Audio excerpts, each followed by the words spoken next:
உயிர்த்தாண்டவர் இயேசுவின் நாமத்தில் உங்களை வாழ்த்துகிறேன். மீண்டுமாக இந்த சேனல் மூலமாக உங்களை சந்திப்பதற்கு நான் தேவனுக்கு நன்றி செலுத்துகிறேன். இன்றைய நாளில் பக்தன் தாவீது சங்கீதம் 34ஆம் அதிகாரம் எல்லோரும் வாசித்திருப்பீர்கள். அதிலே ஒரு வசனம் சொல்கிறது, 5வது வசனம். அவர்கள் அவரை நோக்கி பார்த்தார்கள், பிரகாசம் அடைந்தார்கள், அவர்கள் முகங்கள் விற்கப்படவில்லை. யாரு? தேவனை சார்ந்த ஜனங்கள் தேவனை நோக்கி பார்த்தார்கள். அவங்களுடைய வாழ்க்கை பிரகாசமாக இருந்ததாம்.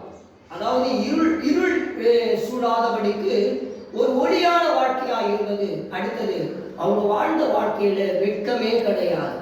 அடுத்தது இங்கே வேதம் சொல்கிறது, லூக்கா 4ஆம் அதிகாரம் 20வது வசனத்துல 19 ஆண்டு சொல்றது, கர்த்தருடைய ஆவியானவர் என்மேல் இருக்கிறார், தரித்திரருக்கு சுவிசேஷத்தை அறிவிக்கும்படியாக என்னை அனுப்பினார் என்று சொல்லி அவர் இருதய நொறுங்குண்டவர்களை, சிறைப்பட்டவர்களை விடுதலையாக்க, கட்டுண்டவர்களை விடுதலையாக்க தீர்க்கதரிசி வாயிலாக எழுதப்பட்ட வார்த்தை என்று சொல்லி ஏசாயா புத்தகத்தை வாசித்து அதை சுருட்டி, அந்த புத்தகத்தை சுருட்டி பணிவிடைக்காரர்களுக்கு கொடுக்கிறார்கள்.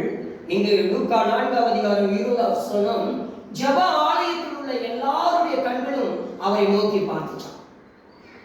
பாருங்க, எப்படி யாரை நோக்கி பார்த்தது? ஆண்டவர் இயேசுவை நோக்கி பார்த்தது.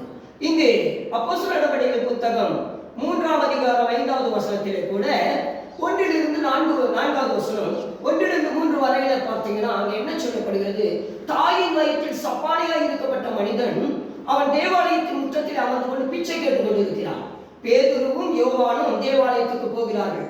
அப்படி போகும் பொழுது ஏதாவது கிடைக்குமா என்று கேட்கிறார்கள். அப்பொழுது பேதுரு சொல்றாங்க, எங்களை உற்று பாரும், எங்களை உற்று பாரும், வெள்ளியும் பொன்னும் என்னிடத்தில் இல்லை, எங்களிடத்தில் இருக்கிறதை உன்னுக்கு கொடுக்கிறேன், நசரேயனாய் இருக்கிற இயேசுவின் நாமத்தில் எழுந்து நட என்று சொல்கிறார். எனக்கு அருமையான அன்பான சகோதரன் சொல்கிறேன், இன்றைக்கு நாம யாரை நோக்கி பார்க்கிறோம்னா, ஆண்டவருடைய வார்த்தையை நோக்கி பார்ப்பது கிடையாது, வசனத்தை நோக்கி பார்ப்பது கிடையாது. ஆனால் நம்ம பார்வை முழுவதும் எந்தெந்த ஊழியக்காரர்கள்